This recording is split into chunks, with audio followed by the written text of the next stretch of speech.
মাদক সেবীরা আমরা কাউন্সিলিং করব এবং কাউন্সিলিং এর উপায়টা হলো যেহেতু আমরা মুসলমান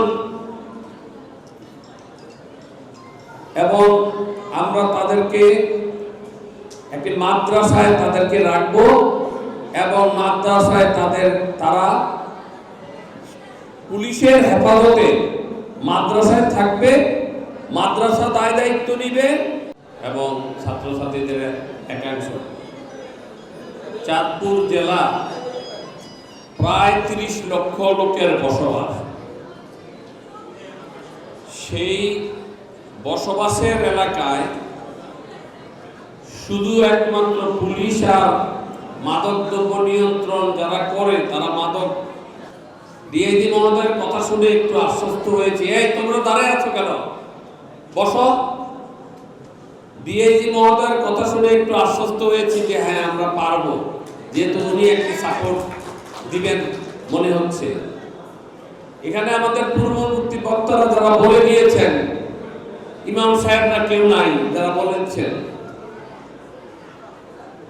যারা বক্তব্য দিবেন তারা ভবিষ্যতে শেষ বক্তার কথা শুনে তারপরে প্রস্তাব করতে পারলে আমরা অনেক কিছু কাজ আগে নিতে পারব।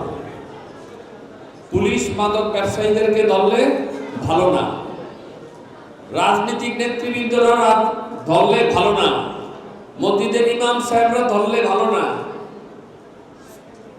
স্কুলের শিক্ষকরা ধরলে ভালো না। কে ভালো? একমাত্র ফেসবুক। কত সঠিক না ব্যাঠিক? আমরা শুধু মাদক ব্যবসায়ী যারা আছে তারা আমাদের প্রথম দায়িত্ব, তাদেরকে আমরা এখানে যারা উপস্থিত আছে সমাজের তাদেরকে ধরা। এই যে এই পরিষদে যারা আছে যদি সবাই চাই আমরা, তাহলে মাদক নিয়ন্ত্রণ অনেকটা সহজ হবে। হাজীগঞ্জ, মতলব, শাহরাস্তি, কচুয়া, ফরিদগঞ্জ, মধ্য উত্তর দক্ষিণ সব নেতারা এখানে আছে, সকল পুলিশের দায়িত্বপ্রাপ্ত লোকরা এখানে আছে, অনেক মসজিদের হুজুররা আছে। আমাকে একটি কথা বলেন তো, এখানে যারা হুজুররা আছে, ইমাম সাহেবরা আছেন, তারা বাইরে যায় আজকে আসর নামাজ পড়ে কি একটু আপনার নিজের মহল্লায় ঘুরন দিবেন? আপনি যদি আপনার মাগরিব নামাজ আর এশার নামাজ পড়ে আপনার নিজের মসজিদের এলাকায় আপনি 10-12 জন মুসল্লি নিয়ে একটু ঘুরেন, তাহলে ওই এলাকার আশেপাশে কিন্তু মাদক থাকবে না।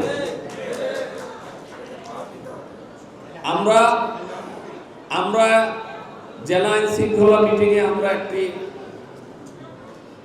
প্রস্তাব গ্রহণ করেছি যে আমরা যারা মাদক সেবন করে কিছু কিছু মাদক সেবীরা আমরা কাউন্সিলিং করব এবং কাউন্সিলিং এর উপায়টা হলো যেহেতু আমরা মুসলমান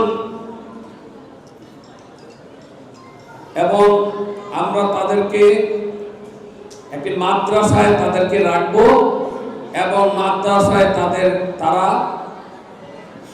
পুলিশের হেফাজতে মাদ্রাসায় থাকবে, মাদ্রাসা দায় দায়িত্ব নিবে, তাদের খাওয়া দাওয়া মাদ্রাসা দিবে, প্রয়োজনে পুলিশের থেকে একজন ডাক্তারও দেওয়া হবে যিনি তাকে চেক করবে এবং সে সকালে উঠে ফজরের নামাজ পড়ে মাদ্রাসার ছাত্রদের সাথে কোরআন শরীফ পড়বে এবং বাকি 5 ওয়াক্ত নামাজ সে আদায় করবে ওখানে।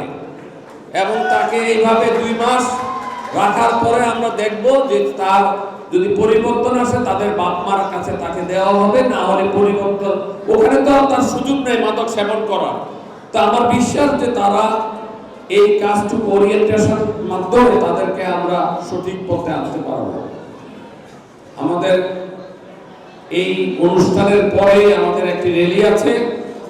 আমার বক্তব্য শেষে সভাপতি কিছু বলবেন কিনা জানি না, তবে সবাইকে অনুরোধ করব এই প্রোগ্রাম শেষ হলে আপনারা আমাদের সাথে র্যালিতে অংশগ্রহণ করবেন। আসসালামু আলাইকুম।